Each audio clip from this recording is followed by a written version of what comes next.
أعوذ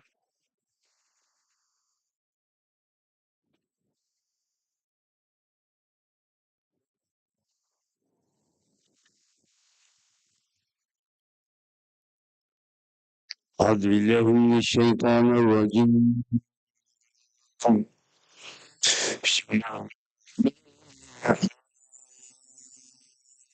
وقال أستجب لكم الله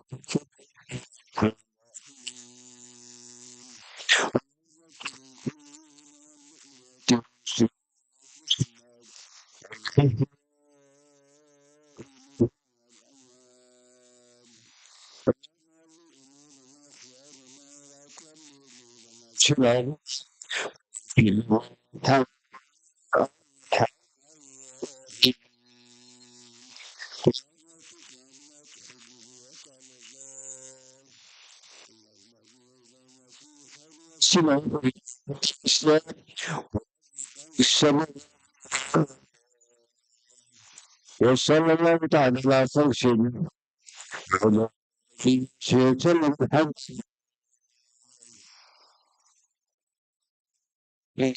Students standing for the singing of the Philippine National Anthem and the Bangsamoro hymn. Mga kababayan, pambansang awit ng Pilipinas. Kayang mag-ibig, ewas ng sinangalan, alam ng puso, sa titik mo'y buhay.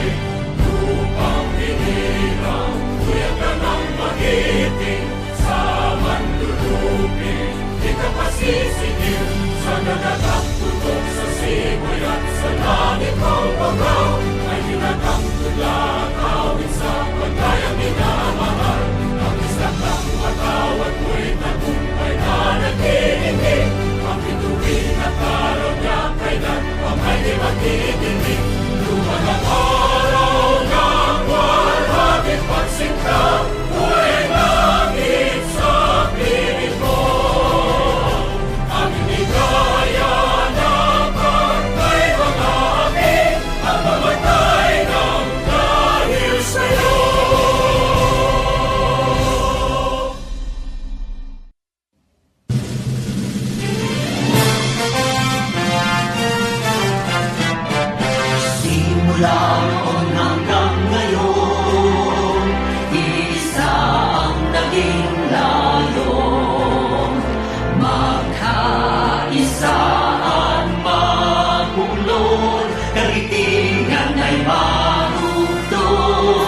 Roll call.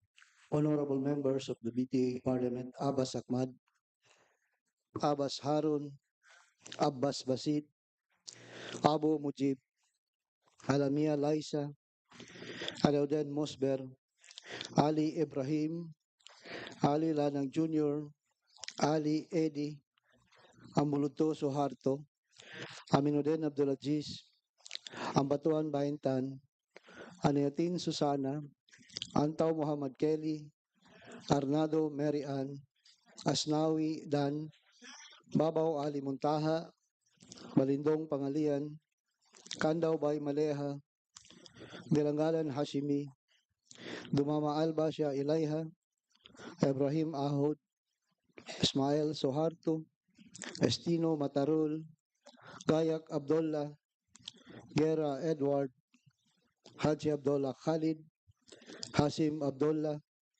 Hasan Hatimil, Iqbal Mohager, Ismail Rasul, Jajuri Raisa, Jakilan Muslimin, Jikiri Al-Bakil, Kahalan Den Martin, Karon Faisal, Lim John Anthony, Luong Benjamin, Luong Don Mustafa, Lorena Jose, Makakuha Jamel, Makapaar Abdullah, Makasalong Marjani, Makatanong Amrosi, Maglangit Tarhata, Malik Hamid, Mantawil Baileng, Mastura Eshak, Matalam Jawpar Apollo Mikael, Mawalil Amil Bahar, Mendoza Proilin, Mitimbang Michael, Mitimbang Tawakal, Miswari Abdul Karim, Miswari Nur Reda, Mitmug Rasol Jr.,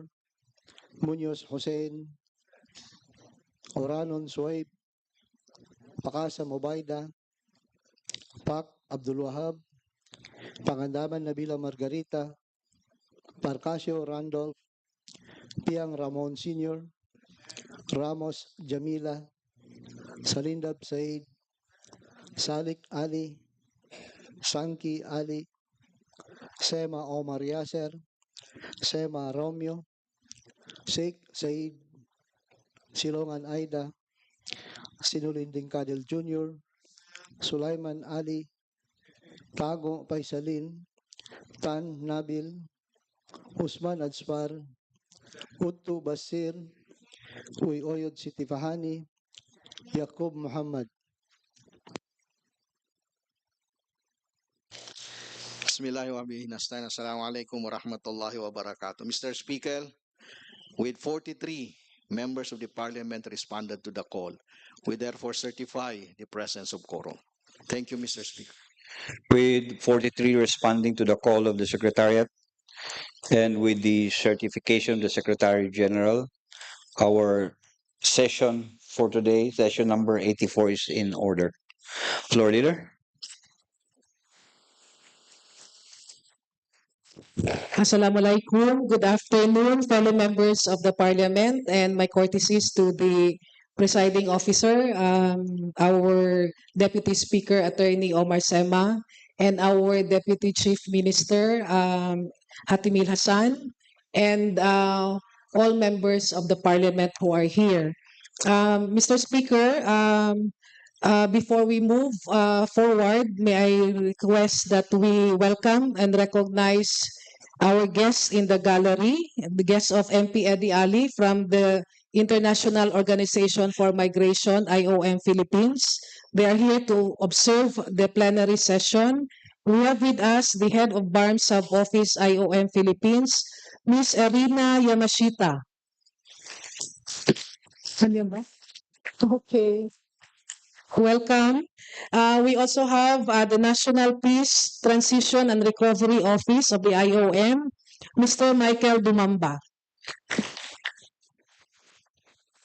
And the Communications Assistant IOM Philippines, David Sibia. Welcome to the Parliament, International Office for Migration. Mr. Speaker, we beg the indulgence of the Parliament. We seek for a A 5-minute suspension as we are waiting for a very important document from the Bills and Index section. 5-minute suspension.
Session resume. Floor leader. Thank you, Mr. Speaker.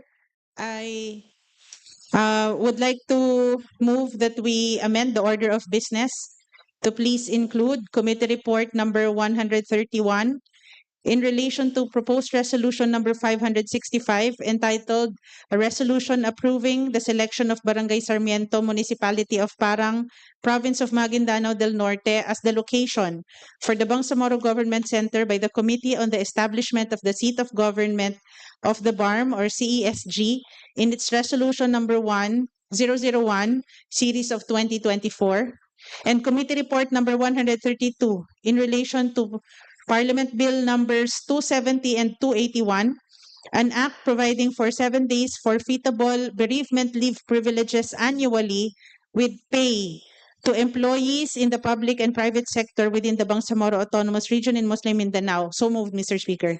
There is a motion to amend the order of business to include two committee reports. Any second? Hearing no objection, the motion is approved. The order of business is consequently amended. Thank you, Mr. Speaker. I move that we dispense with the reading of Journal number 18 dated October 16, 2024, Mr. Speaker. The floor is also moving to dispense with the reading of Journal number 18 of October 16, 2024. It's been seconded. Hearing no objection, the motion is approved. I move that we approve Journal number 18 subject to style, Mr. Speaker. The floor is likewise moving to approve the journal number 18 of October 16, 2024. It's been seconded. Hearing no objection, the journal is hereby approved. Mr. Speaker, I would like that we to move that we recognize MP Susana Anayatin to read commendation na lang daw. Yes, to read a message of commendation, Mr. Speaker. The lady from the Tuudin Sinswat Maguindanao is recognized.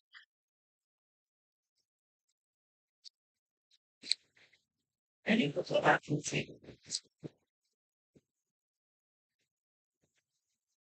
afternoon, everyone. Assalamualaikum warahmatullahi wabarakatuh. Honorable Speaker, the title of the speech is speech recognizing and commending the Notre Dame Hospital and Siena College of Cotabato Incorporated for their academic excellence. Honorable Speaker, esteemed ladies and distinguished guests, good afternoon. Today I am delighted to commend an outstanding institution within our region, the Notre Dame Hospital and Siena College, Cotabato, for the remarkable achievements in the field of education and professional excellence.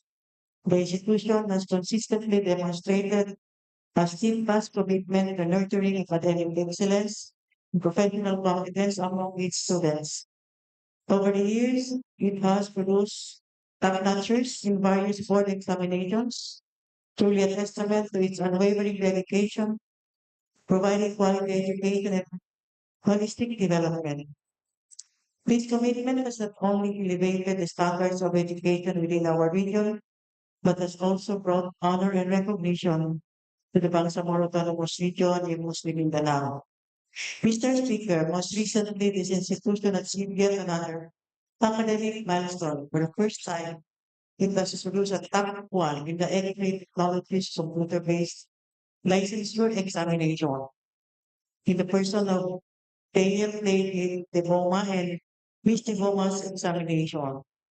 Miss Daniel Claire or Devona, exemplary performance is a source of immense pride for all of us, showcasing the caliber of education and training provided by the NDHSCCI. Adding to this success, Mr. Alpar R. Salpula has also brought great honor by securing the top three position in the same examination.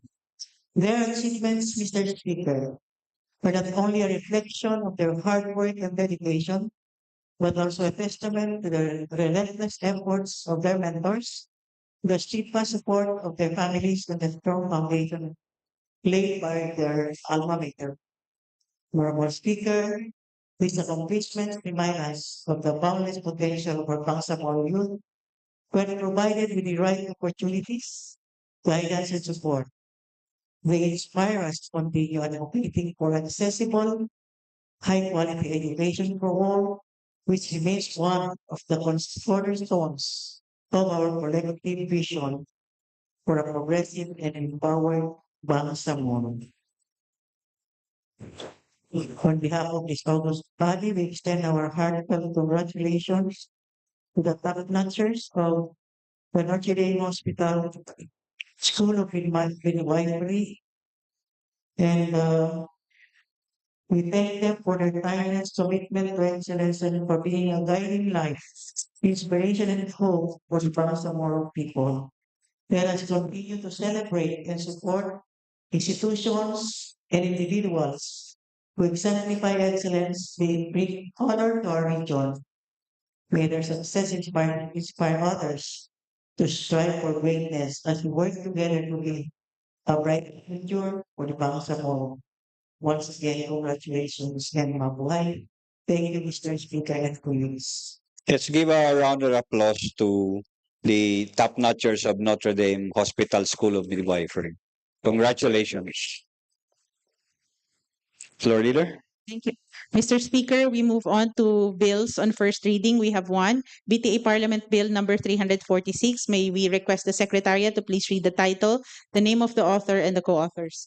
The Secretariat is directed to read the title of BTA Parliament Bill number 346, including the name of the author and co-authors.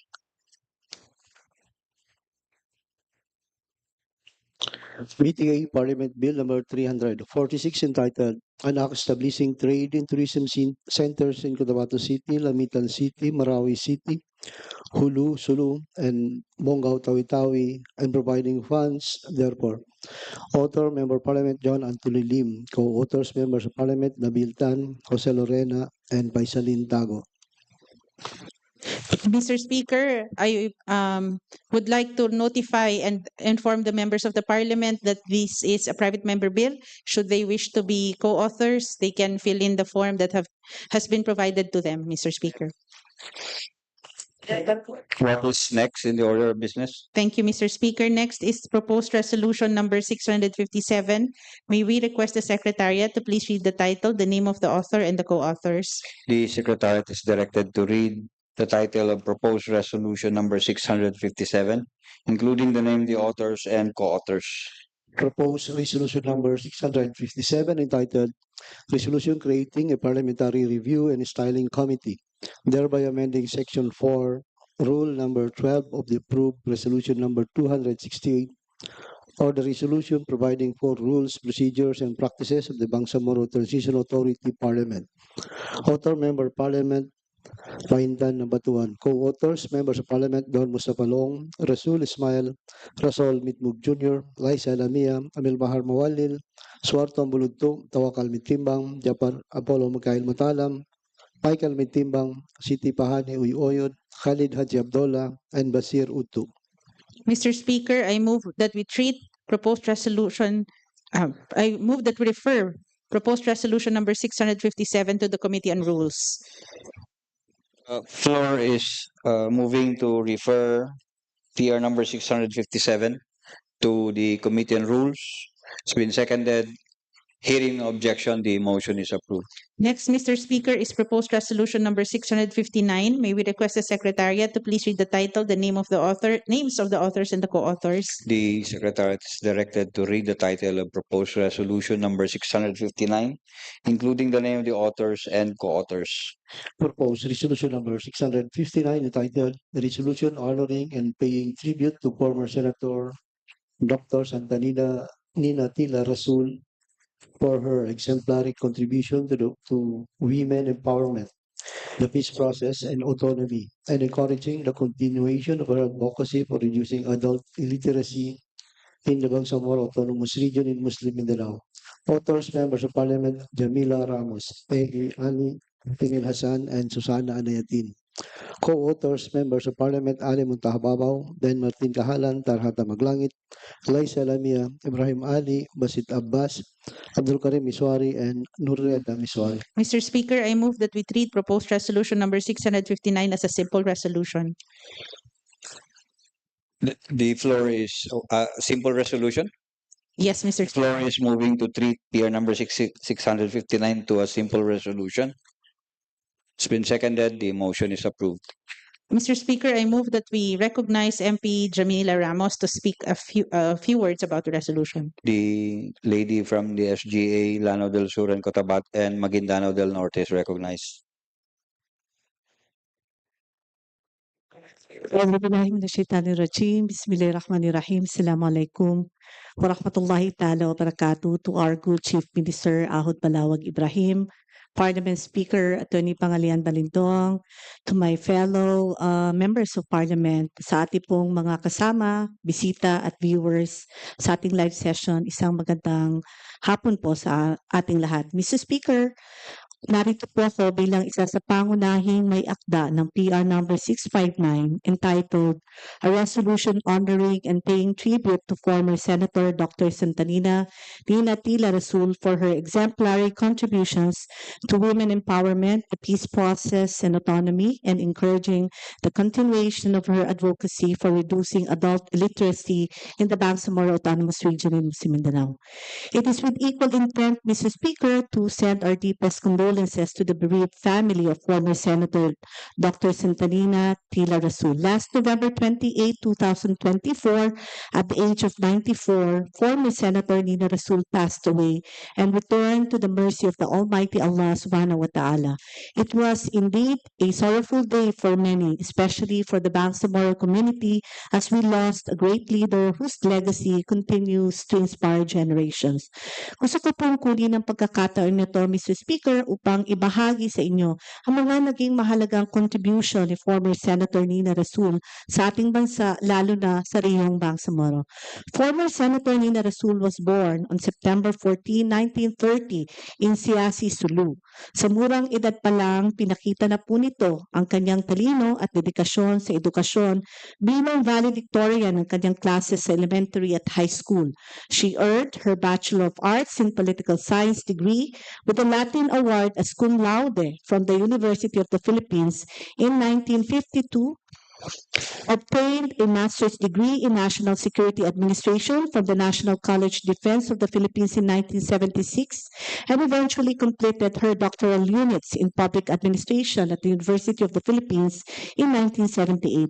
Her academic and public service credentials are exemplary, mula sa pagiging guro sa mga pampublikong paaralan sa Hulo at Siasi, Sulu, hanggang sa pagiging kauna-unahang babaeng senador ng Republika ng Pilipinas mula 1987 hanggang 1995. As a senator, she became the voice of the marginalized people, pushing for laws that promote gender equality and, most importantly, literacy and educational advancement. During her tenure, she served as chairperson of the Senate Committee on Civil Service and Government Recognition and the Committee on Women and Family Relations, and sponsored landmark legislations including Republic Act 6850, which grants civil service eligibility to long-serving government employees, Republic Act 6949, which declares March 8 as National Women's Day, Republic Act 7192, which dismantles gender discrimination and opens military opportunities for women, Republic Act 7168, which elevates Philippine Normal College to university status, and Republic Act number 7165, which establishes the Literacy Coordinating Council to promote literacy and coordinate efforts to eradicate literacy in the Philippines. She was also a pivotal figure in peace building, serving as a government panel member in peace agreement with the MNLF, earning the Golden Heart Presidential Award in 1998 and becoming a Fellow of the World Academy of Arts and Science in 1997. She was also a dedicated advocate for women empowerment and founded the first Muslim women's organization in the Philippines, the Muslim Professional and Business Women's Association of the Philippines. In the 1960s and later formed the Muslim Women Peace Advocates in 2001. Her efforts also led to the creation of Biru Salam, or Light of Peace, a national network of Muslim women leaders promoting human rights, peace, and humanitarian work.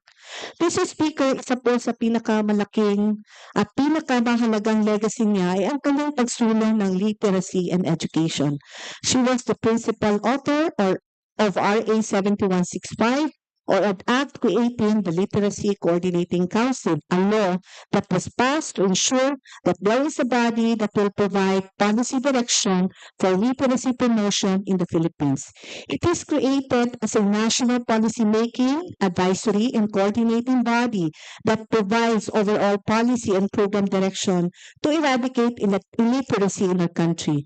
Siya rin po ang founder ng Magbasa Kita Foundation Incorporated na nilunsad noong 1991 upang labanan ang adult illiteracy sa ating bansa kung saan ang flagship program nitong Literacy for Peace and Development or LIPAD ay nakapagbigay ng karunungan sa mahigit na 67,000 neo-literate adults kung saan karamihan sa kanila ay mga kababaihan.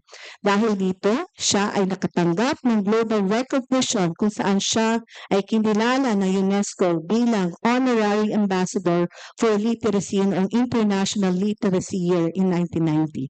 Mr. Speaker, with various efforts and initiatives, adult illiteracy remains a critical issue in BAR, where recent data indicates that approximately one-third of adults are unable to read or write, limiting opportunities for individual empowerment and regional development. According to the 2019 Functional Literacy, Education, and Mass Media Survey, BARM achieved a basic literacy rate of 78.7%. While there is still a room for growth, this presents an opportunity for persistent and continued efforts to enhance literacy initiatives in the region and bridge the gap toward the national literacy rate average of 94%. While this proposed resolution honors former Senator Ina Rasu's exemplary contributions, this measure also recognizes the need to promote and continue her advocacy for literacy and education because I believe, Mr. Speaker, that literacy is more than just a skill. It is a tool for empowerment, inclusion, and peace. Kapag natuto po tayong magbasa, magsulat, ay nabibigyan po tayo ng kakayahan na makilahok sa lipunan at magtagumpay sa iba't ibang larangan. By supporting this resolution, Mr. Speaker, we are empowering our communities kung saan ang literacy ay hindi lang para sa individual, kundi para sa buong komunidad. We are honoring a significant legacy kung saan maaari nating ipagpatuloy at pagyamanin pa ang mga nasimula ng ating butihing Senador Nina bilang inspirasyon sa ating lahat. Kaya naman, Mr. Speaker, sa mga kasamahan kong MP sa parlamentong ito, I'd like to invite you all to join me in honoring Senator Nina, not just with words, but with actions. Let this proposed resolution further strengthens the promotion of adult illiteracy in the BAR. Tulungan po natin ang ating mga kababayan na may angat ng kanilang kalagayan at maabot ang kanilang pinakamataas sa potensyal sa larangan ng karunungan. Maraming salamat, Mr. Speaker. Wabillahi taufiq wal hidayah. Wassalamualaikum warahmatullahi ta'ala wabarakatuh. Leader? Mr. Speaker, there being no interpellators, Mr. Speaker, I would like to make an omnibus motion to dispense with the period of interpellation and debate and the period of amendments, Mr. Speaker. The floor is moving to dispense with the period of interpellation, debate, and the period of amendment. Any objection? Hearing none, the motion is approved. I just move that all members of the Parliament who are present today be also included as co-authors, Mr. Speaker. Secretariat, take note. I move that we approve proposed resolution number 659, subject to style, Mr. The Speaker. floor is moving to approve PR number 659, subject to style. Hearing no objection, the motion is approved. 1 minute suspension.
Session resumes.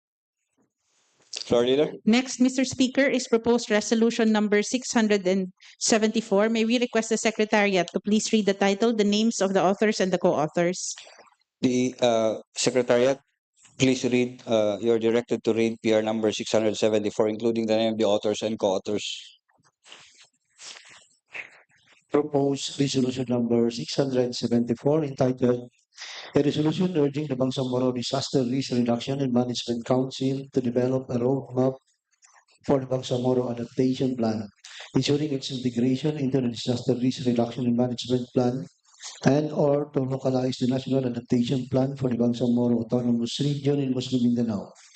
Authors, Members of Parliament, A.D. Ali, Muhagel Iqbal, Pangalian Balindong, Shah Ilaha Dumama Alba, Marihan Arnado, Aida Siloman, Raisa Suduri, Lanang Ali, Umayna Pakasa, Muhammad, Yakub, Kadir Sinolidi Jr., Bailey Mantawel, Marjani Makasalong, Ali Sulaiman, Umrosi Makatanong, Benjamin Luong, Jose Munoz, Ibrahim Ali, Matarol Estilo, Said Salenda, and Suharto Ismail. Co-authors, Members of Parliament, Susana Netin, Bay Maleha Kandaw, Muhammad Kerry Antaw, Abdul Aziz Aminuddin, Tawakal Mitimbang, Hamid Malik, Abdullah Gayak, Abdullah Hasim, Abdullah Makapaar, Abdul Hampat, Hamid Ahmad Abbas, Ali Isalik Basit Abbas, Dan Asnawi Harun Abbas, Osber Melodin, Mujib Abu, Ramon Piang Senior, Said Sheikh, and Suwaib Urana. Mr. Speaker, I move that we refer proposed resolution number 674 to the Committee on Local Government. The floor is moving to refer PR number 674 to the Committee on Local Government. It's been seconded. Hearing no objection, the motion is approved. Next, Mr. Speaker, is proposed resolution number 675. May we request the Secretariat to please read the title and the names of the authors. Secretariat, please read the title of PR number 675 to including the name of the authors and co-authors.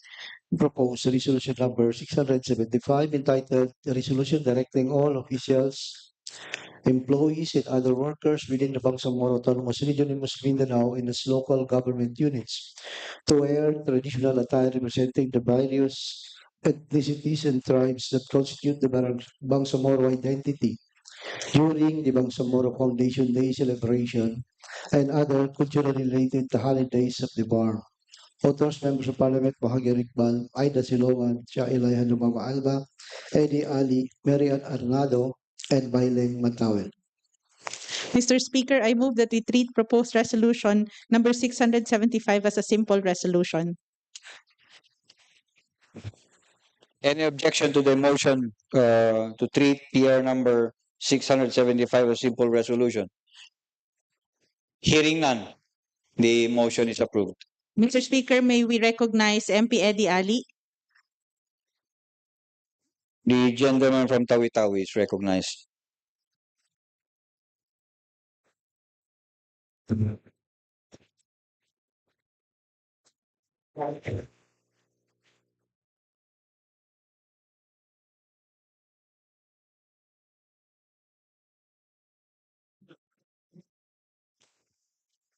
Thank you, Mr. Speaker. Thank you, Madam Floor Leader. Bismillah, walhamdulillah, wassalatu wassalamu ala rasulillah, wa ala alihi wa sahbihi ajmain, amma ba'd. Honorable Speaker, Attorney Pangalian Balindong, esteemed colleagues, officers of the Parliament, Secretary General, the Bangsamoro people, guests, ladies and gentlemen, Assalamualaikum warahmatullahi ta'ala wa barakatuhu. It is with great honor and profound pride that I stand before you today to sponsor this resolution that underscores our collective identity as Bangsamoro. The essence of our cultural heritage lies in the vibrant traditions, values, and beliefs of all people, manifested in the rich tapestry of ethnicities that form the heart of the Bangsamoro Autonomous Region in Muslim Mindanao. Throughout history, our ancestors have preserved and expressed their identity through their unique languages, customs, and traditional attires. These attires are not mere garments, they are living testaments to our shared history, resilience, and unity as a people. However, in the midst of rapid modernization, there's a need to actively promote and reinforce these cultural symbols, ensuring that the younger generation remains connected to the roots of our heritage. This resolution seeks to encourage all officials, employees, and other workers within BARM and its local government units to proudly wear their traditional attire representing the diverse ethnicities and tribes within our region during the Bangsamoro Foundation Day celebration and other culturally significant holidays.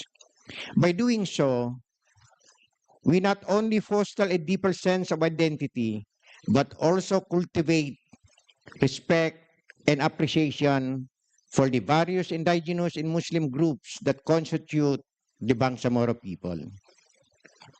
Promoting traditional attire on these occasions serves multiple purposes. First, it reinforces a sense of pride in belonging among all people, reminding us of the sacrifices of those who came before us in the struggle for self-determination.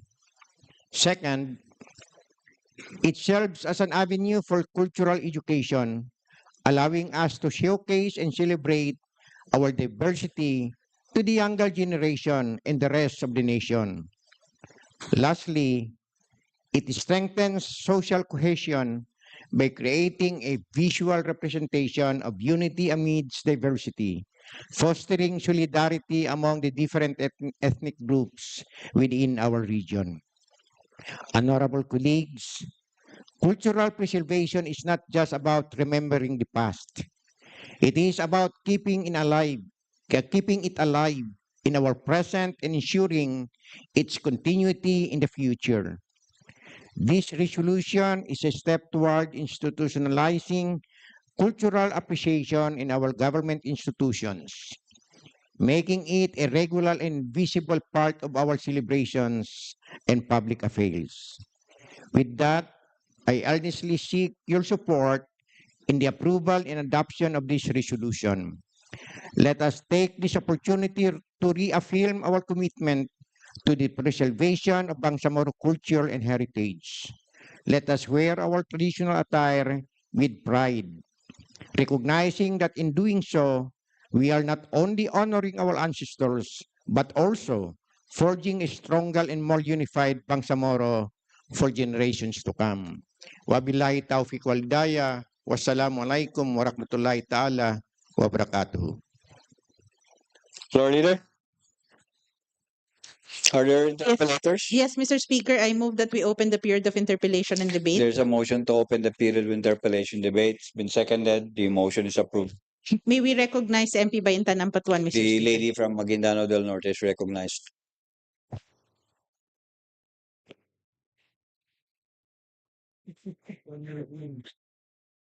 Thank you, Mr. Speaker, floor leader. Will the good gentleman yield to some clarificatory questions? Definitely, Mr. Speaker. Thank you, Mr. Speaker. May we request the Secretariat to show on the screen the title of the resolution? The resolution says that it directs all officials, employees, and other workers within the Bangsamoro Autonomous Region in Muslim Mindanao. May I clarify what is the scope of being official, being employee, being worker? Mr. Speaker, it refers to all agencies, officers, ministries, and other regional commissions. Yun po. Mr. Speaker, ang Bangsamoro government kasi ay hindi lang dito sa sentro ng seat ng government dito sa Cotabato City, kundi mula dito sa Cotabato City hanggang Sitangkay, Tawi-Tawi, papuntang Wao, papuntang Maluso, Basilan, and various parts of the Bangsamoro region. When we approve this resolution, will it cover the employees of the Bangsamoro government in the areas covered by the Bangsamoro government? Yes. And that means to say, even a teacher, even a health worker, even a daycare worker, even a local government officer will be covered. Yes, Mr. Speaker, this is during the Bangsamoro Foundation Day and other. Would certainly rated this, Mr. Speaker. Thank you, Mr. Speaker. And how do we define other workers, Mr. Speaker? Other workers, Mr. Speaker, anybody who works for the Bangsamoro government, then they are employees of the Bangsamoro. And that includes the job orders, the contract of service? Yes. Okay. And when we say directing all officials, does it mean to say that it is mandatory? It is the intention of at least from one of the speaker that made it mandatory, Mr. Speaker. And if it's mandatory, Mr. Speaker, everyone is obliged to follow certain rules and regulations that may be prescribed following the issuance of any official issuance coming from the Office of the Chief Minister later on, or appropriate agency, Mr. Speaker. Yes, Mr. Speaker. And when there are directives, Mr. Speaker, that is associated with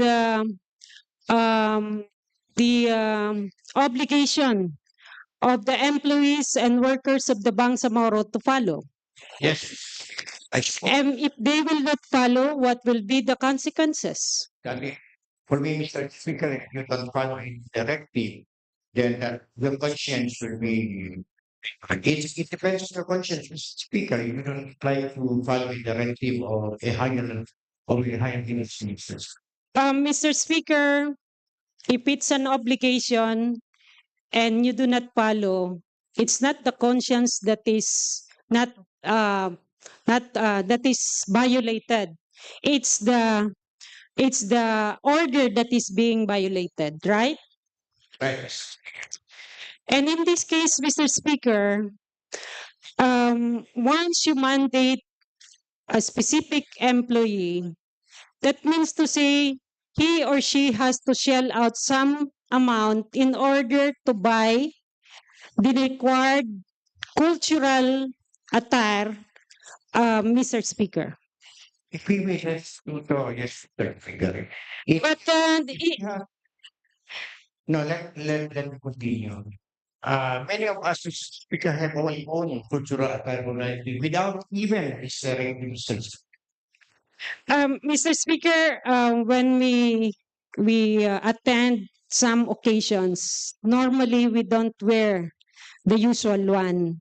But normally, under our own practice, we buy or we borrow. No, we borrow. But in this case, Mr. Speaker, since this is already mandatory, will it oblige the ministries and offices to give some amount in order for the employees to comply? I cannot speak for the ministry, but if the ministries feel that by I don't know in what way they can provide financial assistance to employees in order to buy their cultural items. But the ministry decided to, and in this way, it has a source of money that I think I want mine for this ministry to. Mr. Speaker, kadalasan po, pag tayo ay medyo nagdamit ng kakaiba sa regular na dinadamit natin, medyo costly. Pagpalagay natin na sa isang damit na yan ay 1,000, Mr. Speaker. At meron tayong, Mr. Speaker, 60,000 na empleyado ng Bangsamoro government. Yan po ay nagkakahalaga ng 60 million. Kung susuma total mo, Mr. Speaker. And the point I'm trying to drive out is this entails another cost on the part of the employees. If it's not subsidized, but if it's mandatory, no? If it's mandatory and not subsidized, it will be a burden to the employees. But my point is, if we make this as an optional on the part of the employees to follow the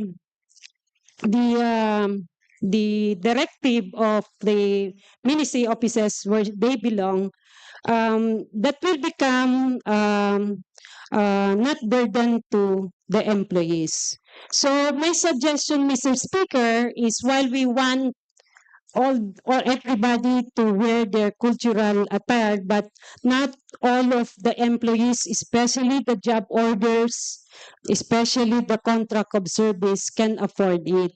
So why don't we make it as an optional, especially on their part, so they can also participate on the level that they can afford, Mr. Speaker. Thank you po, Mr. Speaker. Yeah. While the intention of the proponent speaker in making this mandatory, but I still leave it to the wisdom of this parliament. If we make it optional, so that almost everybody can participate, then this proponent, Mr. Speaker, In due time, if I'm still around, but I want that the word directing be changed to urging. In due time, pero I need to leave, Mr. Speaker. Thank you. Next to interpolate, Mr. Speaker, is MP Suharto Ambulodto. The gentleman from Northern Kabuntalan, Maguindanao del Norte is recognized.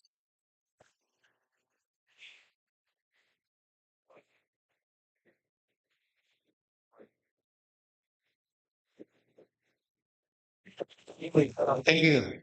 Bismillahirrahmanirrahim. Assalamualaikum warahmatullahi wabarakatuh. Mr. Speaker, some clarification, if you will allow. Yes, Mr. Speaker. Okay. Mr. Speaker, we definitely support the resolution in as much as, from my view, it will rejuvenate our traditional weaving and looming industry. But Mr. Speaker, first clarification. How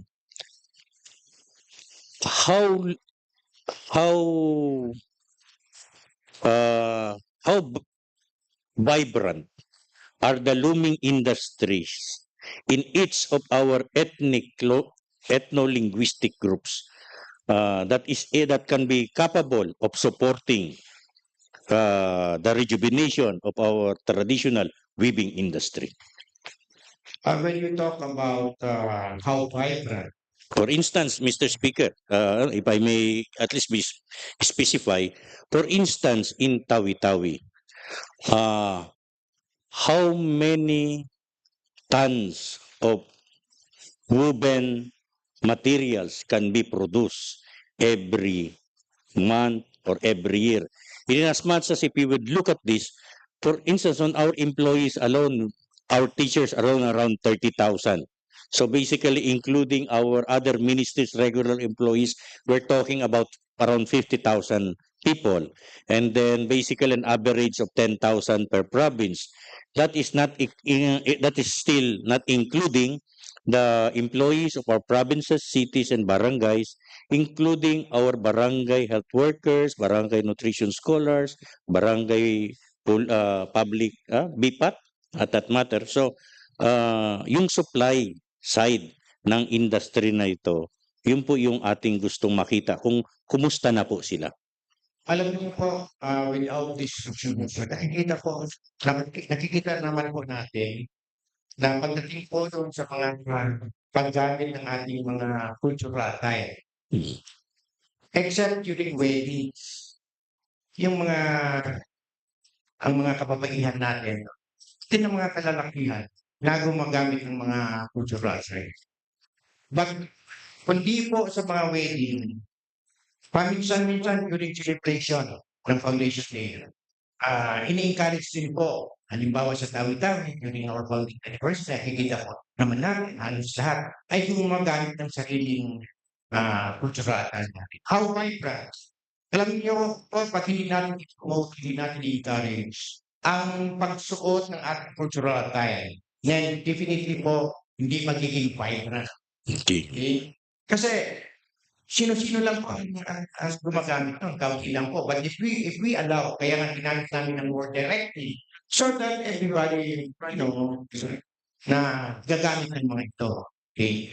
So, para sa amin po, how vibrant at the moment in time is not that vibrant. But if we have a policy that allows the promotion of wearing our cultural attire, then I think it will make the industry right. So, yun po. So, isa pong, if not purpose, isa pong parang collateral agenda nitong ating resolution is to strengthen our traditional weaving and clothing industry. Now, so on that alone, yun nga po sinabi ko kanina, I would be more than willing to support requiring everybody to at least once a year or at least for this alone as the starting point, dito lang po tayo mag-umpisa. And then maybe on other event, we can still require. Now, Mr. Speaker, how much would a traditional garb, a complete set of traditional garb cost, for instance, in tawi-tawi? Okay. Yan po ay banjong attire. Yan po. Or sama. Or tausog. Kung tausog yan, medyo mahal-mahal yan kasi ang daming decorations. Okay? Pero pag sa banjaw yan, less than 1,000 pesos, even 500 pesos. Kasi hindi naman po very yung mga tela ginagamit ng mga banjaw. Pero kaya lang, mas ganon yung tela ginagamit. Pero pagdating halimbawa, ako yung susuot o ikaw yung susuot, hahanap ko yung magandang tela. Hindi yung ordinary tela lang na karamihan po sinusuot na kanyang. So dito po sa ating mga empleyado, okay na po yung ating mga medyo may kahirapan. Yung mga nasa laylayan ng ating lipunan, medyo hindi natin, we would expect that they would be wearing something that is economically adaptable. But however, dito po sa ating empleyado, doon po sa ating officials, employees, and other workers from the region, municipal, provinces, and barangays, most probably po, how much will it cost them? May konting kamahalan po. Nagpagawa po ako ng tawag dito sa atin ito. Inol. Inaol. Umabot ba ako ng 15,000 isang suot lang po yun. Opo. So, para sa akin po, mahal man yun. Pero, yung pride ko po na gumamit ng aking sarili kasuotan ay sobra po. Ang aking kaligayahan ay sobra po sa House. Mr. Speaker, kung ganun po, kung gagawin nating optional, which is one of the options available to us is to make it optional, wala masyadong gagamit. At hindi po mabubuhay, hindi ma-rejuvenate ang ating traditional clothing industry. So, para mabuhay uli ang ating traditional clothing at hindi tuluyan ng mamatay at mawala, we would have to make it compulsory. Pero at the other end, Mr. Speaker, gawa ng may kamahalan, assuming na lang average ng 7,000. Ang 7,000 po more or less mga 5 sako ng bigas. So, is it not possible na instead of requiring them, we will ask the Parliament to provide traditional clothing allowance for our employees, officials, and working, so that they will be enabled to wear, and as a consequence of that, we resuscitate our tawag dito. So ang question ko po sa inyo doon, sir, should we direct all of our employees or should we request the Bangsamoro government to provide traditional clothing allowance to the amount of 7,500 pesos per year? On the occasion, per year on the occasion of the Bangsamoro anniversary. Mr. Speaker. Mr. Speaker, una po doon sa manifestation na yung optional at mandatory. The intention ng resolution is really mandatory. But concern on the affordability of the employees to provide for themselves, then the proponent, Mr. Chair, has no objection if we propose for the Bangsamoro government to provide a Traditional clothing allowance. this representation, Mr. Speaker, has no objection to that suggestion. So Mr. Speaker, last point.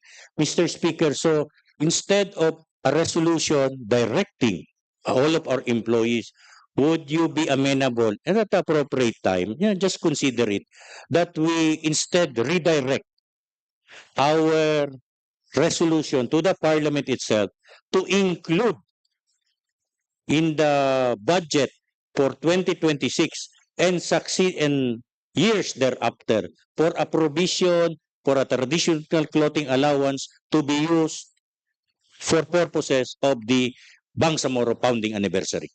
Mr. Speaker, I think passing this resolution will lead to that option to the BTA to allocate funds for the traditional clothing allowance. Sige, mamaya, Mr. Speaker, I will just propose, Mr. Speaker, offer options for amendment, Mr. Speaker. Thank you very much, Sure. Mr. Speaker. Floor leader. I think there are so many issues being raised on this PR. I suggest that we refer this to a committee. Thank you, Mr. Speaker. I move that we refer proposed resolution number 675 to the Committee on Rules and the Committee on Trade, Investment and Tourism. Mr. There's a motion on the floor to refer this post resolution to the Committee on Rules and to the Committee on Trade, Investment and Tourism. Any second? Hearing no objection, the motion is approved. All of those who have issues on this proposed resolution, please attend the meeting of the Committee on Rules and the Committee on Trade, Investment and Tourism. Thank you, Mr. Speaker. Next, for unfinished business, we have committee report. It should be resolutions referred to the committee. Yes. Mr. Speaker, is committee report number 131. Mr. Speaker. Yes. in relation to proposed resolution 565 entitled the resolution approving the selection of Barangay Sarmiento, Municipality of Province of Maguindanao del Norte as the location for the Bangsamoro Government Center by the Committee on the Establishment of the Seat of Government of the BARM or CASG in its resolution number 001 series of 2024. Authors, members of the Parliament, Sha'ilaiha Dumama Alba, Ahmad Abbas, Harun Abbas, Basit Abbas, Mujib Abu Mosber Alauddin, Ibrahim Ali, Lanang Ali Jr., Eddie Ali, Susana Anayatin, Mary Ann Arnado, Dan Asnawi, Pangalian Balindong, Ana Tarhata Basman, Bay Maleha Candao, Ahod Ibrahim, Suharto Ismael, Matarul Estino, Abdullah Gayak, Edward Guerra, Abdullah Hashim, Mohager Iqbal, Raisa Jajuri, Benjamin Loong, Jamel Makakua, Abdullah Makapaar, Marjani Makasalong, Amrusi Makatanong, Bayleng Mantawil, Tawakal Mitimbang, Hussein Munoz, Waib Oranon, Obayda Pakasem, Abdullah Habpak, Ramon Spiang Sr., Said Selendab, Ali Salik, Said Sheikh, Aida Silongan, Kadil Sinulinding Jr., Ali Sulaiman, and Muhammad Yacob. Mr. Speaker, 1 minute suspension. 1 minute suspension.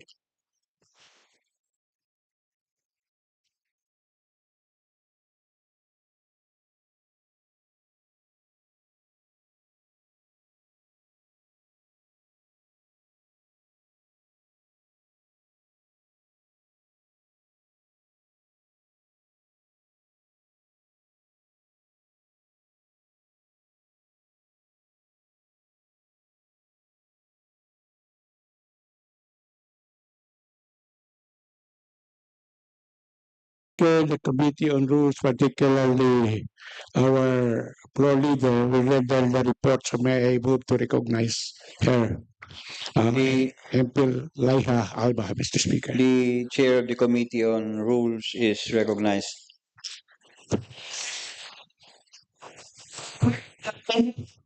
Meeting on Rules report.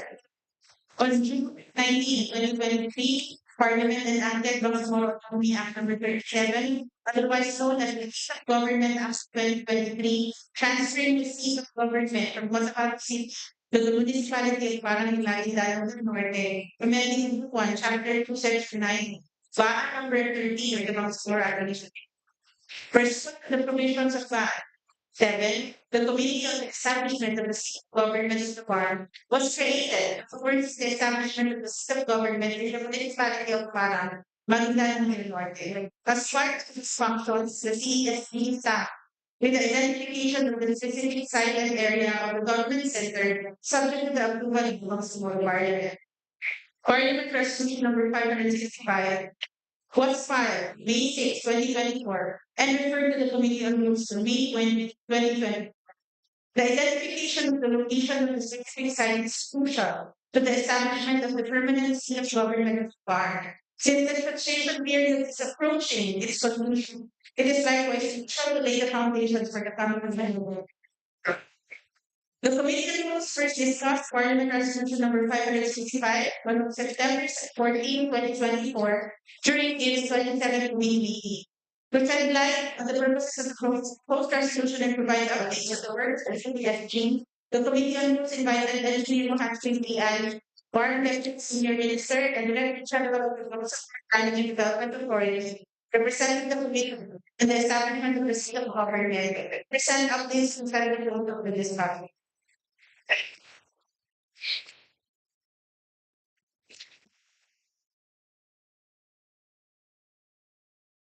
From the report, it was established that the lots selected by the ESG for the location of the seat of government are already owned by the Bangsamoro government, and that there had been no problems during the purchase of the land as no issues came about even during the first community consultation.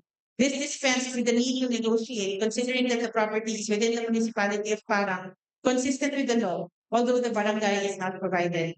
Next, the huge potential of the area, considering its proximity to the economic zone. The CESG was also able to engage the potential partners who have also observed that not all the 215 hectares in Barangay Sarmiento will be for the government center, but may also be apportioned for other uses such as commercial and residential purposes.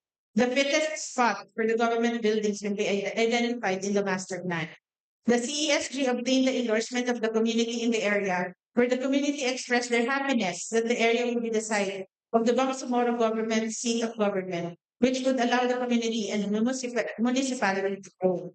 After the presentation, clarificatory questions were propounded by members, including on the acquisition of the property, the crafting of the master plan, and the conduct of feasibility studies. The committee thereafter deferred the discussion and requested submission of technical documents. On February 13, 2025, the Committee on Rules conducted its 32nd committee meeting to continue the deliberation on Parliament Resolution, Proposed Resolution number 565. On behalf of the CESG, the meeting was attended by Mr. Abdul Mohamed Dawood, as well as the Deputy Senior Minister, Engineer Muhajirin Alan, who served as primary resource persons during the committee deliberation.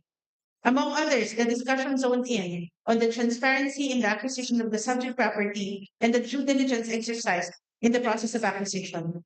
Moreover, there was a request for the master development plan, stating therein, among others, the detailed timeline of the project, location, and allocation of more ministries, offices, and agencies within the proposed area. Finally, the committee on rules approved resolution number 565 at the committee level. Thank you, Mr. Speaker. Mr. Speaker, may I move to adopt the committee report for purposes of deliberation. There's a motion to adopt committee report number 131 for deliberation. Any objection? Seconded. Hearing no objection. The same is hereby approved. I move to open the period of interpellation, Mr. Speaker. The floor is moving to open the period of interpellation debate. Any second? Hearing no objection, the motion is approved. I can see the hands of the gentleman from Northern Kabuntalan. May I respectfully request that we recognize the gentleman from Kabuntalan, MP Suharto Ambruto. The gentleman from Northern Kabuntalan is recognized. Thank you, Mr. Speaker. Just some clarifications, Mr. Speaker. Mr. Speaker, I understand that the resolution is simply for the adoption of Barangay Sarmiento Landasan as the seat of the Bangsamoro government in accordance with the Bangsamoro law, providing that parang host the seat of government. Am I correct, Mr. Speaker? Yes, Mr. Speaker. Mr. Speaker, this is simply for purposes of identification of location and not there is nothing in this resolution on the matter of the procurement of the specific property wherein the Bangsamoro government will be established, Mr. Speaker. Okay. Mr. Speaker, may we be clarified, Mr. Speaker, as to the steps that the CESG, the Committee on the Establishment of the Seat of Government, will undertake after the adoption of the approval of the committee identification of the location of the Bangsamoro Government Center, Mr. Speaker. Mr. Speaker, based on the law, Speaker, the committee on this establishment of the seat of government will also have to is established to oversee the transition chaired by the Speaker and involving various state officials from different ministries. So it is responsible for identifying the specific site for the Bangsamoro Government Center, subject to the Parliament's approval. Aside from the site identification, it shall oversee the overall location, ensuring the smooth and well-planned transition. It is also the committee will also conduct consultations with concerned local government units and other stakeholders. The committee will also facilitate the development of a master plan, Mr. Speaker, and the committee will also the appropriate agency undertake the procurement of the master plan. That was the firm that will do the master plan, Mr. Speaker. But as for the buildings and the infrastructure that will be erected in the location pertaining to the Bangsamoro government that will be care of the respective offices and agencies. Thank you, Mr. Speaker. In as much as this is the adoption, we now understand that the adoption of the committee on establishment of the site of government will simply start the process as to the development of the area. So we do understand right now that one, there has to be a development of a master plan. Second, the conduct of a smooth transition as to enable the development of the area to proceed unhampered. And third, of course, would be the procurement of the services for the construction of these agencies. Now, Mr. Speaker, if you will notice, Mr. Speaker, the Committee on Establishment of the Seat of Government has already submitted to this Parliament as early as April 2024, their committee report. And it has taken us 10 months before we were able to consider this because of the other matters that we are mandated also, equally mandated, if not more mandated, to fast track, such as the codes, the mandatory codes. Mr. Speaker, in view of this, Mr. Speaker, may we be enlightened as to how a stronger relationship, an oversight relationship, can be cultivated so that the Parliament be well abreast, not only be well abreast, but accompany the process in the establishment of our seat of government. For instance, Mr. Speaker, on the design, even on the design, Mr. Speaker, may may we be clarified if the Parliament will also be consulted on its oversight capacity as to the design and the placement or the physical development of the site. If that is, would that be too much to ask, Mr. Speaker? Okay, let's read that Parliament will consider leaders recent especially of the BTA of the Parliament building, the office of the and office of research. So that's possible, Mr. Speaker. So maybe, Mr. Speaker, in an appropriate time, maybe we can offer to the proponents to this Parliament some small modifications, Mr. Speaker, so that to further highlight this understanding in the committee. Thank you very much, Mr. Speaker. Mr. Speaker, from the look of it, there are no other interpellation. Nobody. I think MP Loong wants to interpellate. I move that we recognize MP Loong, Mr. Speaker. The gentleman from Sulu is recognized. Thank you, Mr. Speaker. Mr. Speaker, based on the resolution, the purpose of this resolution is to affirm the resolution of the Committee on the Establishment of the Seat of Government. Oh, no. Committee on the Establishment of the Seat of Government of BARM, the CESG. So, we, under the law that we have passed, BAA 37 or the Seat of Government Act, we empowered the Committee on the Establishment of Seat of Government to oversee. And they have a resolution number 1, and this resolution affirms their resolution. Is that correct, Mr. Speaker? My query, Mr. Speaker, is will this be the protocol that the resolutions of the CESG will have to be affirmed via resolution by the Parliament? Happened that the matter of the approval selection will have to be done by the Parliament.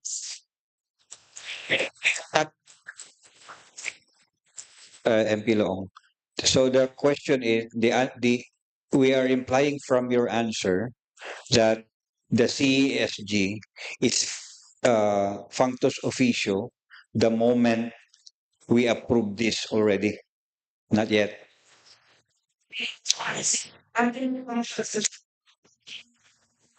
Simply fractures in plants. So just for I just like to understand. So um, isn't it that a resolution is an expression of our sentiments? So in this manner, it is the sentiment of the Parliament that we approve. Is that correct? So um, what other activities or scope of the CESG do you think in the future would require resolutions of the Parliament?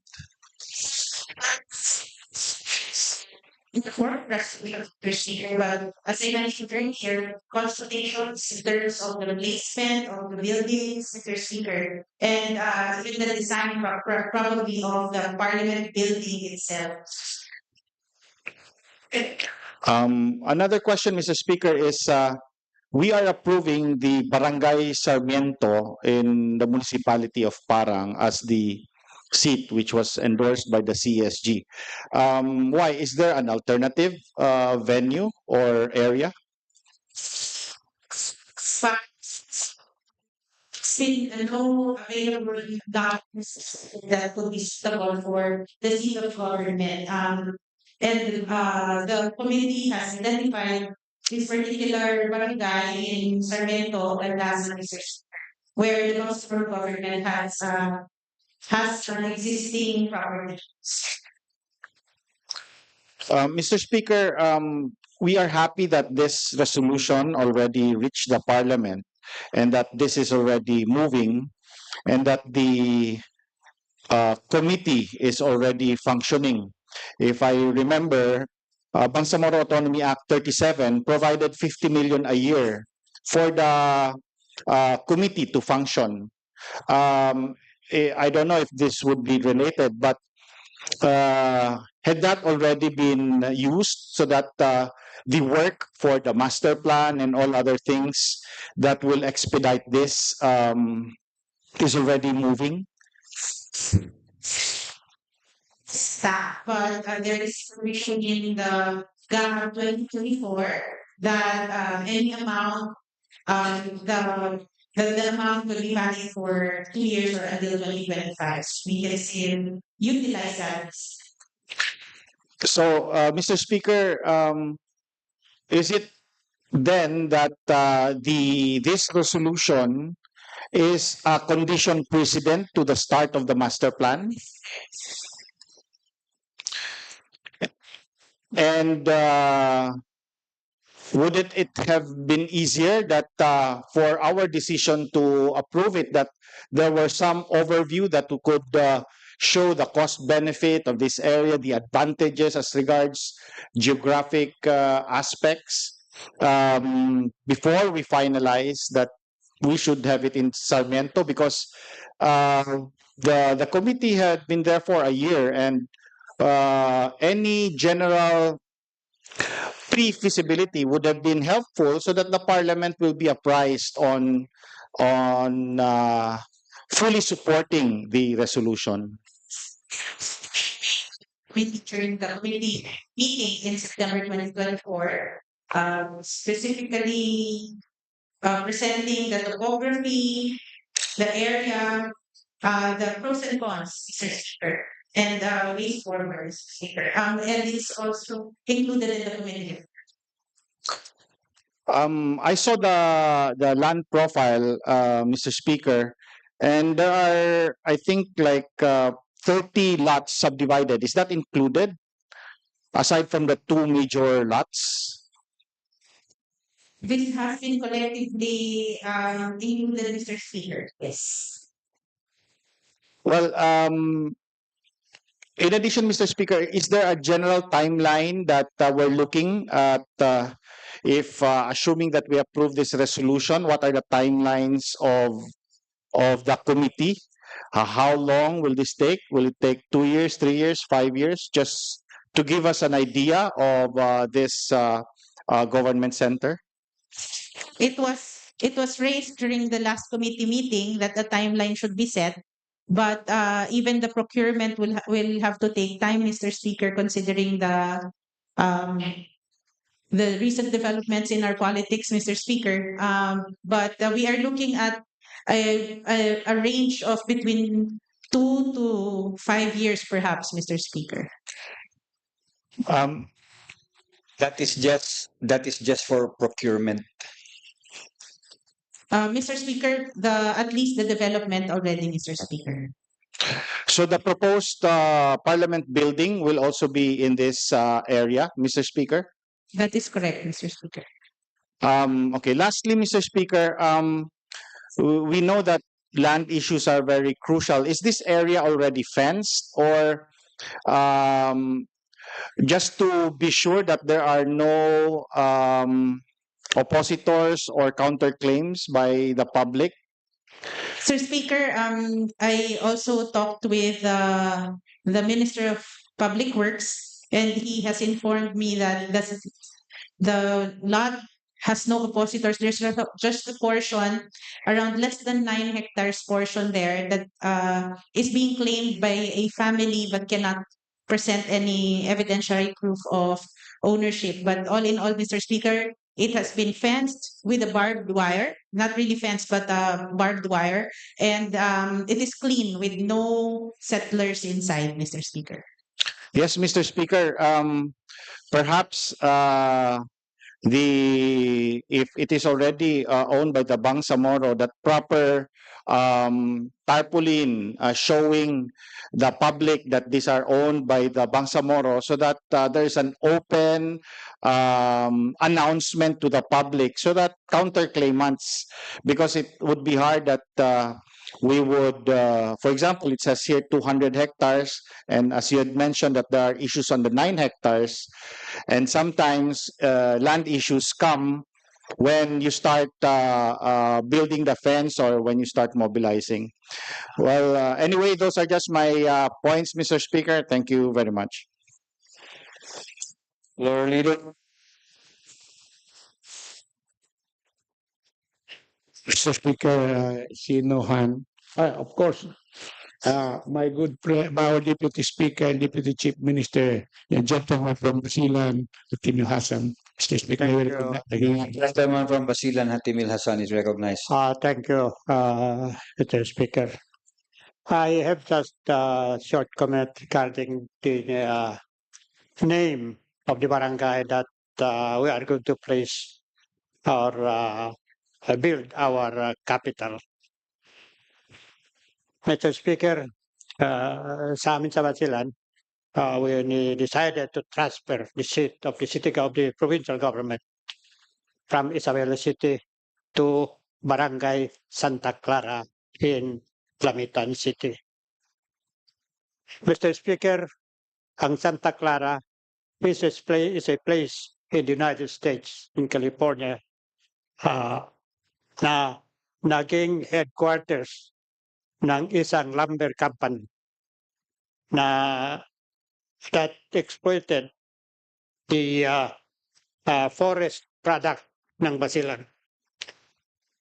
After the signing of the Laurel Land Agreement, wherein the Americans were given the rights to exploit our natural resources, Basilan was divided into 2 concessions.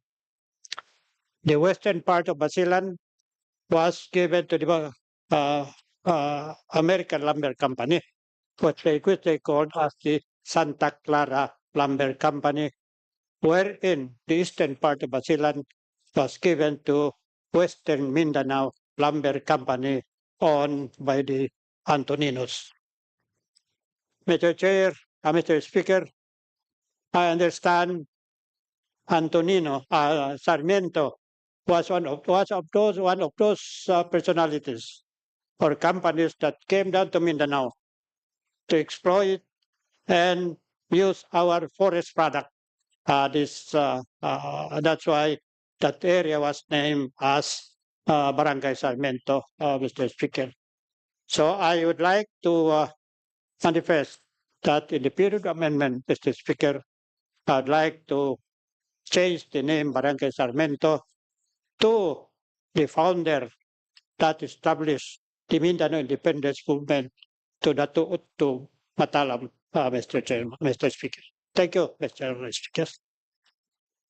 Floor leader. No, Mr. Chairman, I see no hand anymore. But earlier, the gentleman for North Kabuntalan has manifested his intent to file an amendment. So I move first to close the period of interpellation. There's a motion to terminate the period of interpellation debate. It's been seconded. The motion is approved. I am. It's suspension. Thank you, Mr. Speaker.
Session resumed.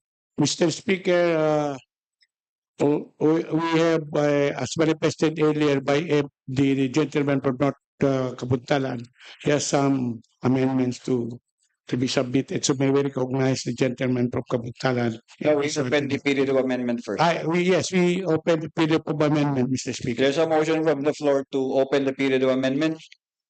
It's been seconded. The period of amendment now proceed. We now move that we recognize the gentleman from North Kabuntalan, MP Suharto. The gentleman from Northern Kabuntalan, Suharto Ambuluto, is recognized. Mr. Speaker, I would like to offer some additional provision in the wherefore, in the penultimate paragraph. And then I would like to offer this and hope that it be considered by our proponents, Mr. Speaker. Proceed. Okay. May we request, Mr. Speaker, the Secretariat to class the penultimate paragraph?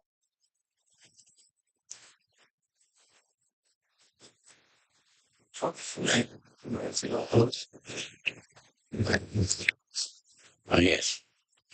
So here, Mr. Speaker, sige, let's type it muna tapos then I will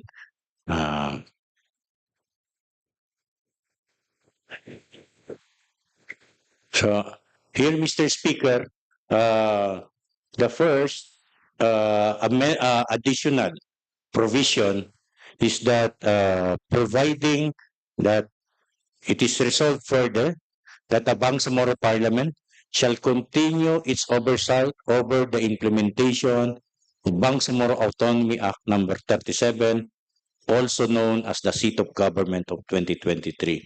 While, Mr. Speaker, while this is already presumed, Mr. Speaker, we would simply want to highlight in this proposed additional provision that the Bangsamoro Parliament will be an active companion of the executive branch in the conduct or in the development of the chosen site of the Bangsamoro Government Center, Mr. Speaker. I hope we can, this I offer to the proponents, Mr. What's your proponent? We accept, Mr. Speaker. Okay. And then, Mr. Speaker, Secretary, take note the amendment is been accepted by the proponent. Mr. Speaker, let me paraphrase, no? Meron na tayong oversight sa taas. Alisin na lang natin yun and seek the approval. Meron namang consultation. Ano lang, yan po. So in this instance, Mr. Speaker, shall consult the Bangsamoro Parliament. Resolve also that the Committee on the Establishment of the Seat of Government, CESG, lagyan lang po natin ng acronym, CSG, shall consult on every major step. Hindi. Shall consult the Bangsamoro Parliament on every major step. Hindi, yung major lang naman. On every major step, wala ng S, steps, in the development of the site of the Bangsamoro government, including but not limited to,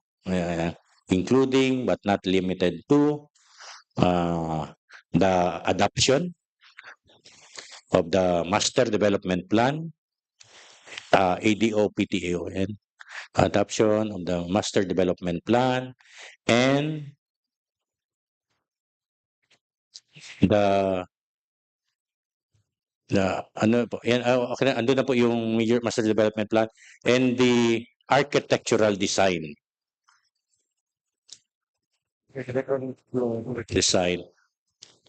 of the center, of the Bangsamoro Government Center and its component edifices. Can we be more specific to the Parliament building, the Office of the Chief Minister and the Office of the Wali? Actually, Mr. Speaker, yun lang po ang yun ang pinaka-importante. Pero pag once naglagay-lagay na tayo dun sa tabi niya, baka matabingi yung buong design. The Parliament, the Office of the Chief Minister, and the Wali. So there has to be some symmetry and harmony. And the Bangsamoro Parliament should be accountable. It should not only support, but should also be accountable and responsible in ensuring with the Office of the Chief Minister and the Cabinet that there's symmetry and harmony in the architecture of the entire Bangsamoro Government Center, if I may. That forms part of the record. Therefore, the first regular Parliament, for that matter, would know our intent in the transfer of the Bangsamoro government. Yes, Mr. Speaker. Yeah. Speaker, I have a counter proposal to just make a full stop after government, Mr. Speaker. We agree, Mr. Speaker.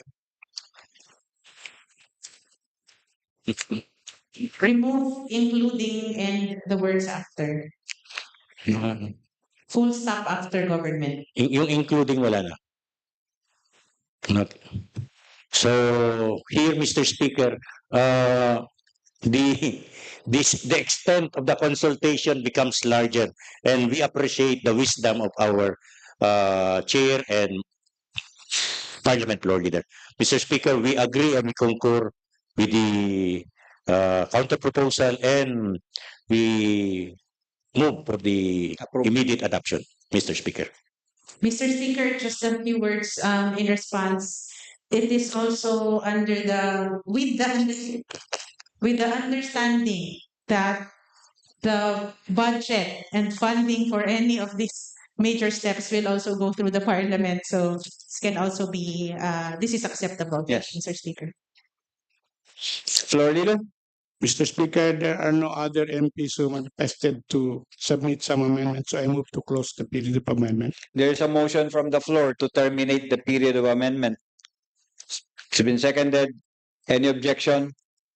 1, 2, 3, hearing none, the motion is approved. Mr. Speaker, I move that we approve resolution number 565 as contained in committee report number 131 as amended. There is a motion on the floor to approve proposed resolution number 131, subject as amended and subject to style. It's been seconded. Hearing no objection, the motion is approved. PR number 131 is approved. 1 minute suspension, Mr. Speaker. 1 minute suspension. Ano yan?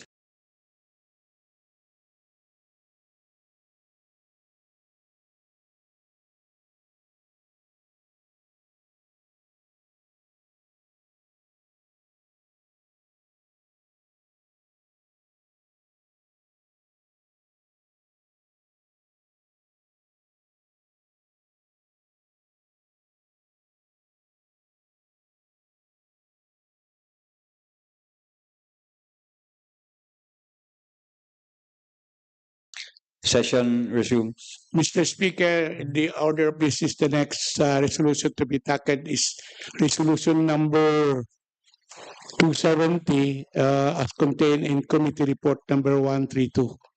There is a motion to deliberate.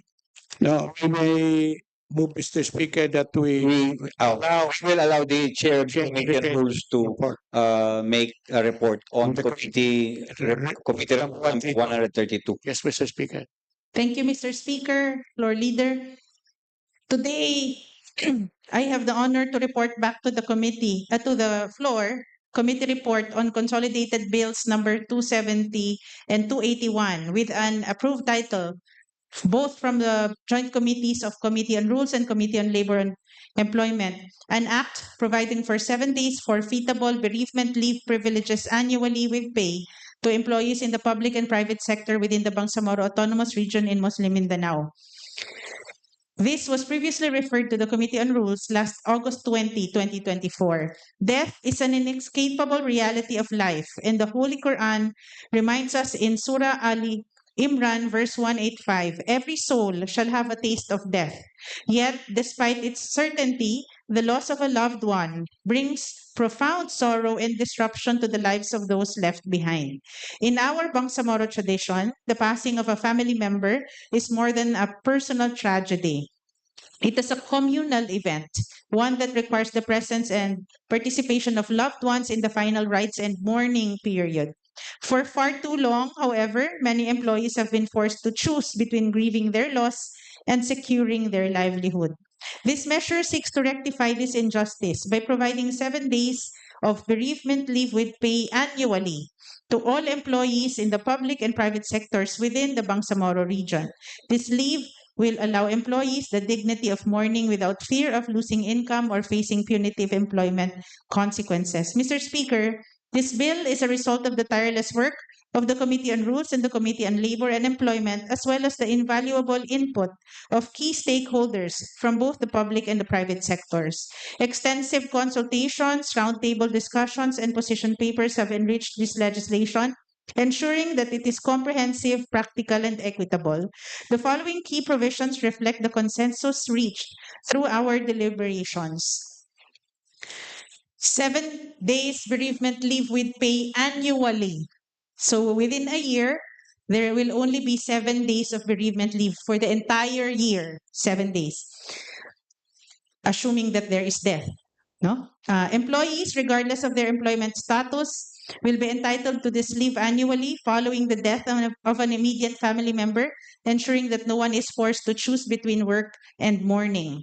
Expanded definition of immediate family. The bill recognizes that grief extends beyond the nuclear family. It includes legitimate spouses, biological or adoptive parents or legal guardians, parents-in-law, biological or adoptive parents, the children or legal wards, and full-blood siblings. Protection from adverse employment action. Availing of the bereavement leave shall not be a basis for termination, demotion, or any adverse employment action. Non-commutation of leave privileges. The leave is non-cumulative, meaning if there's no death in the entire year, it cannot be counted as an earned leave, and non-convertible to cash, ensuring that it serves its intended purpose. Legal remedies for non-compliance. Employers who unjustly deny bereavement leave will be held accountable through summary proceedings under the Ministry of Labor and Employment, ensuring swift action and justice for aggrieved employees. Exemptions for small and micro enterprises. Recognizing the economic realities of smaller businesses, these enterprises are exempted from the mandatory provision of bereavement leave, balancing workers' rights with business sustainability. Implementing rules and regulations. The Ministry of Labor and Employment, in coordination with the Bangsamoro Civil Service Commission, will issue the necessary regulations within 60 days from the law's effectivity to ensure its smooth implementation. Mr. Speaker, this measure is a policy change as well as an affirmation of the Bangsamoro people's cultural and social values. It recognizes that grief is a shared human experience and that our workers should not be forced into economic hardship during their most vulnerable moments. This is an act of humanity, a step towards a more just and compassionate Bangsamoro. I urge my fellow members of the Parliament to support this measure. Let us stand together in ensuring that no worker in the Bangsamoro region has to choose between livelihood and loss, between dignity and duty. Maraming salamat. Assalamualaikum warahmatullahi wabarakatuh.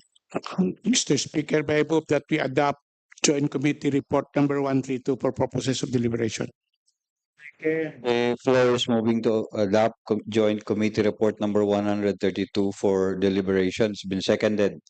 The motion is approved. Mr. Chair, we move that we open the floor for population, but I see no hand.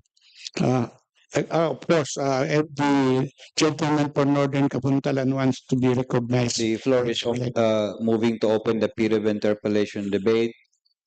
Any objection? Hearing none, the motion is approved. I move that The you recognize gentleman the from gentleman. Northern Kabuntalan is recognized. Mr. Chair, would simply, Mr. Speaker, we would simply want to be clarified as to the matter of the forfeitability of those 7-day leave. Yes, Mr. Speaker, if it is not used within the year, it will be forfeited. It cannot be cumulative. It cannot be considered as earned leave credits. Mr.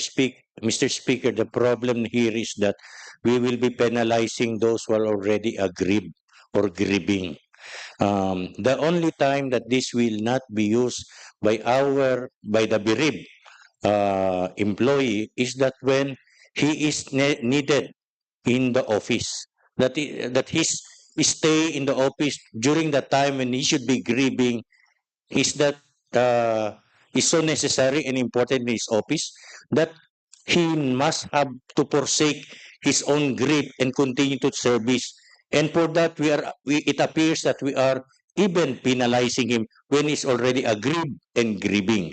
Aggrieved because he cannot join and grieve for the demise of a member of his family, and still he must work. So I hope, Mr. Speaker, we be able to explore the possibility that it becomes something that can be commutable into earned leave.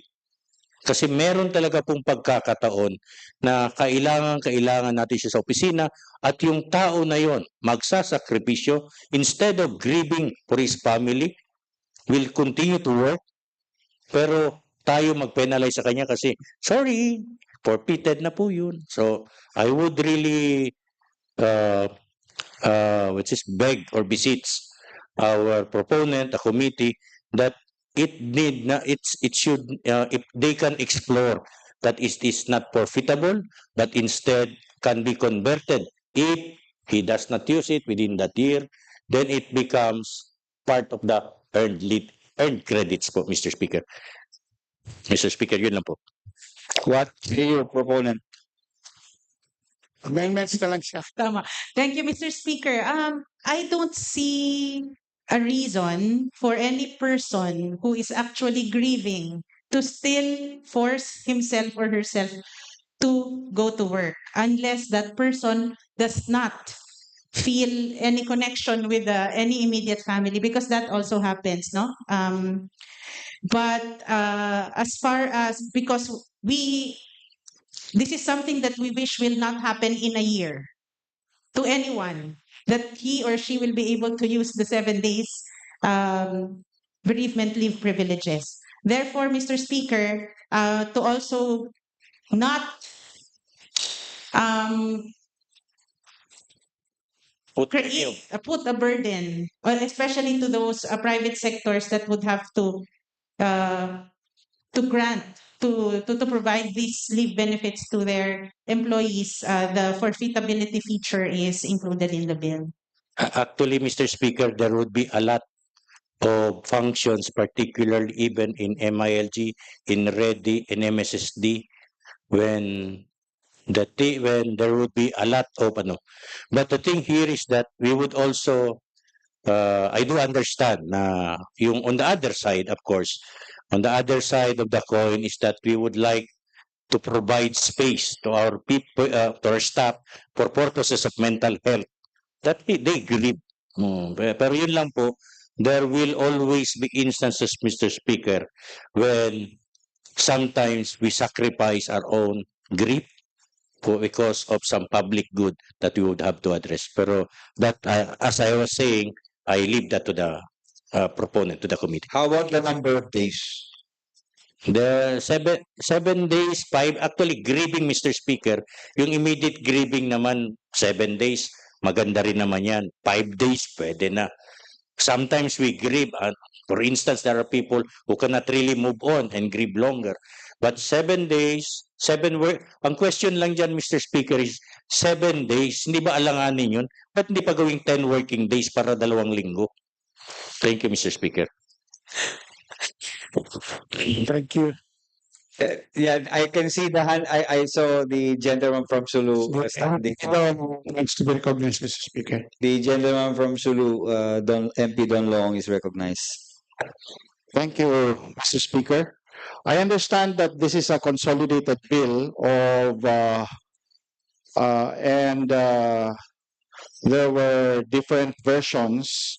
So between the proposals of having 5, 7, and 10, what were the logical basis for pushing forward with the 7 days, Mr. Speaker? Yes, Mr. Speaker, according to the resource persons that we invited from the Bangsamoro Darul Ifta, the recommended days of grieving for example, for Muslims is only 1 day, Mr. Speaker. The most important day time is when we bury the dead. The first, the 2 days after, or the 7 days, 4 days, 7 days. That's also that's just usually tradition based on whether you are Maguindanaon, Maranao, etc. And then for our Catholic colleagues, Mr. Speaker, it takes more than 7 days. Merong pa-sham, no? Pa-sham ba, ma? Oo. Meron pa-sham sila. So more than 7 days actually. And then for 10 days, we have seen that it already made a bad day, parang put a bad taste in the mouth of the private sector, Mr. Speaker, because this also entails economic expenses on their part, Mr. Speaker. In relation to that, Mr. Speaker, the all policies we have usually have an unintended consequence. Have we consulted the private sector, representatives of the private sector, our SMEs, on the implication of this 7 days bereavement leave? Yes, we did, Mr. Speaker. We during the September 12 and 13 consultations, cum round table discussions that were held in Davao City, we had representatives coming from the ministries, particularly MTIP, MOLE. We have the human resource management practitioners of all ministries attending, and then from Lamsan Holdings Corporation, from Notre Dame Hospital and Siena College of Cotabato. We also had from Cotabato State University, Mr. Speaker. And that is why in the final committee report, the version, small and micro enterprises have been exempted from the coverage of the bill, Mr. Speaker. So small and medium. Small and micro. And how do we define that for layman, for in layman's terms? Who are the SMEs? Yes, the micro enterprises are those with 10 or less employees, and the small enterprises are those with below 100, so 99 below employees. So Medium enterprises are 100 until 200. So this will apply only to what kind of companies? Those above 100 or those above 10? Above 100, Mr. Speaker. So above 100. And do we have the numbers as to how many companies we're actually talking about in the Bangsamoro? In Bangsamoro, unfortunately, Mr. Speaker, I don't have the data, Mr. Speaker. So why did we make that reference as above 100? It could be that there might just be 10 companies above 100 in the Bangsamoro. Mr. Speaker, in the exercise of Well, on the basis of practicality and in the exercise of general welfare, Mr. Speaker, we know that it would be difficult for those who have 99 or less employees to carry the burden again, and also look for replacements whenever an absent employee is availing of the leave, Mr. Speaker. So, Mr. Speaker, enforcement-wise, which ministry will be in charge? Is it the MOLE? Yes, Mr. Speaker, MOLE in coordination with the Civil Service Commission for BARM, Mr. Speaker. Civil service? Yes, for public, and is it MOLE for the private sector or MTIT? The MOLE, Mr. Speaker, So, because of the labor provisions, Mr. Speaker. okay. And we had gotten feedback from companies like Lamsan that this provision is they are amenable to this kind of provision. Yes, Mr. Speaker. In fact, during the consultation, they have shared that they already they already provide that kind of privilege to their employees, Mr. Speaker. In terms of enforcement, Mr. Speaker, how many days notice will this allow? Because bereavement is unpredictable, and so sometimes it can be misused, by some to make excuse absences. So, what mechanisms do we have in place to ensure that this will not be abused in the public sector or private sector, especially as regards request for leave without any due notice? Because I think leave like this will be on the same day or the day after. Mr. Speaker, one of the Parliament Bill number 270, authored by MP Hashim, actually had a provision that talks about the period of availment.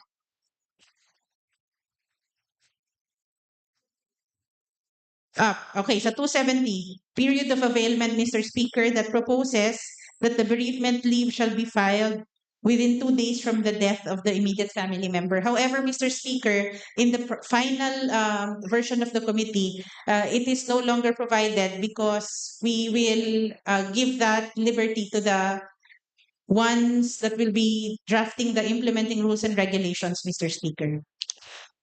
Thank you, Mr. Speaker. And the one drafting would be more for the private sector, and for the public sector, it will be.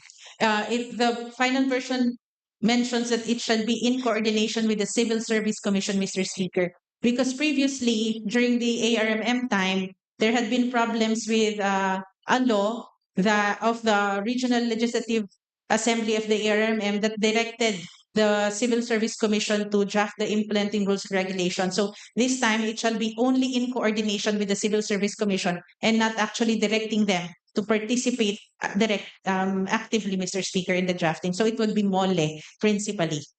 So, MOLE, principally in coordination with the Civil Service Commission, Mr. Speaker, for public sector. That is correct, Mr. Speaker.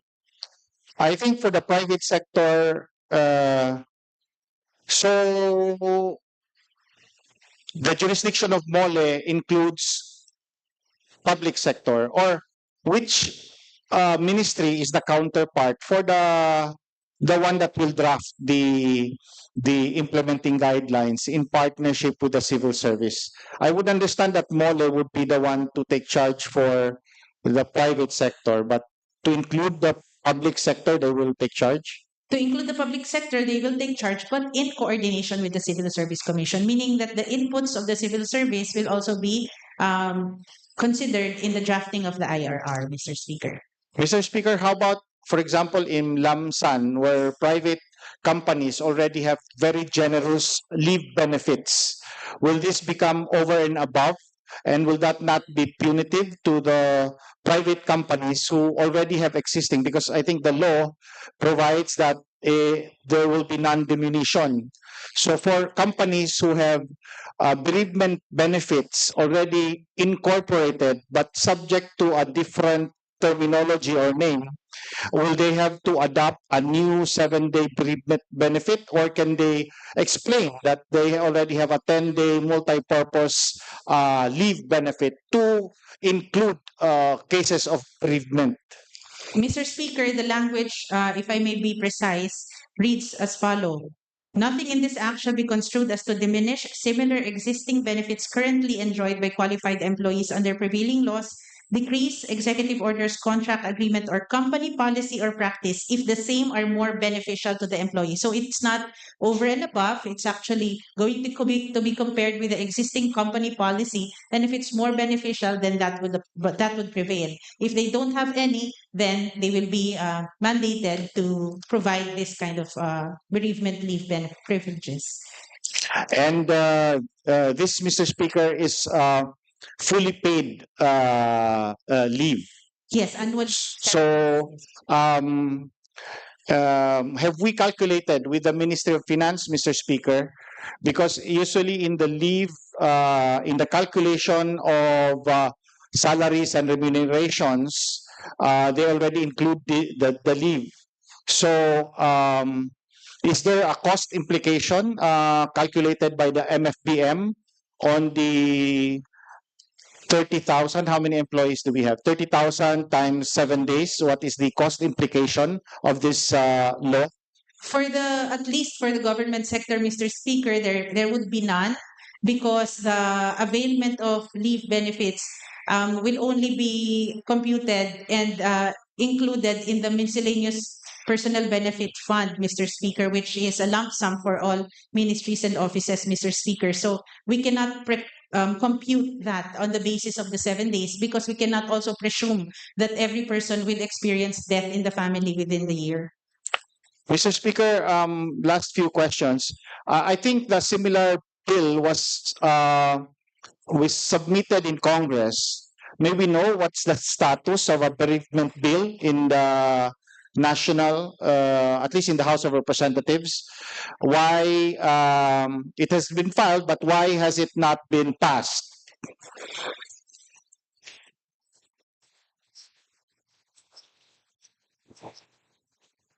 Mr. Speaker, we have no information as to why it has not moved in the Senate, Mr. Speaker, but in the spirit of true autonomy and genuine autonomy of the Bangsamoro, it is in the exercise of our general welfare powers, Mr. Speaker, that we are legislating this.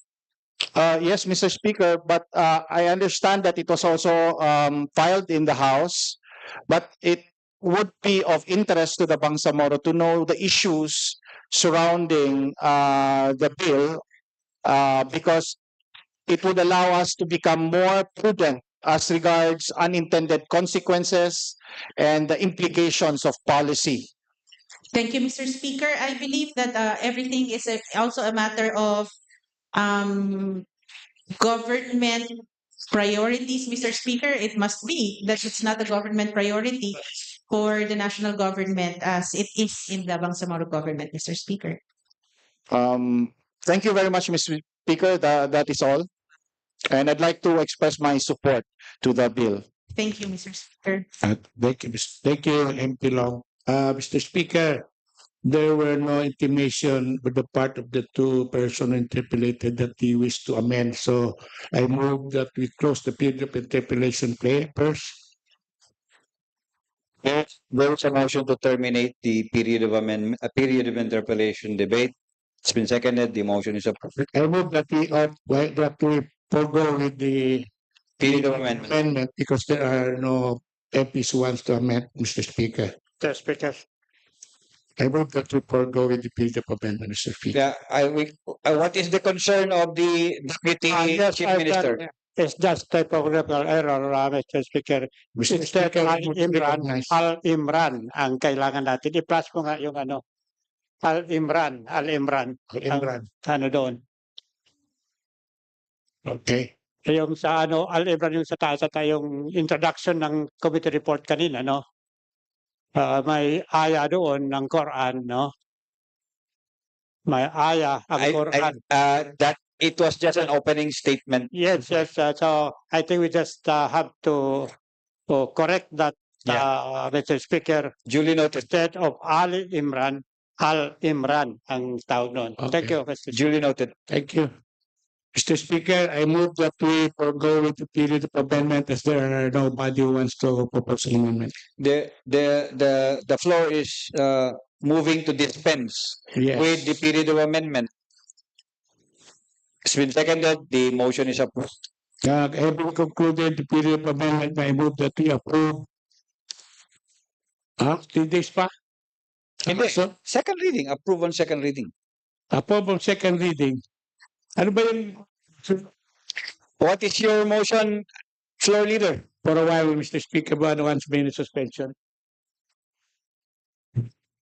Mr. Speaker, I move that we approve on second reading consolidated bill number 270 and 2881.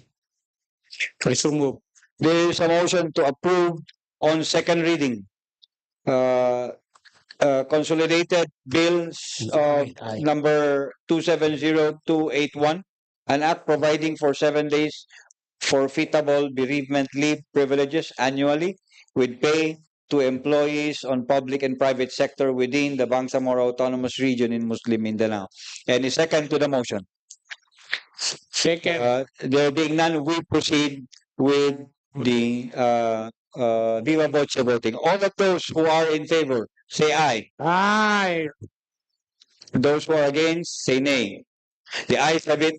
BTA Parliament Bill number Consolidated Bills 270281 is approved on second reading. Mr. Speaker, there are no more. Meron pa ba? Meron pa, buklat eh. Lai. Mr. Speaker, right, there are still some pending matters to be considered, but it's already more than 5. As agreed, we have to suspend the period until tomorrow 1 o'clock. Session is suspended until 1 o'clock in the afternoon tomorrow.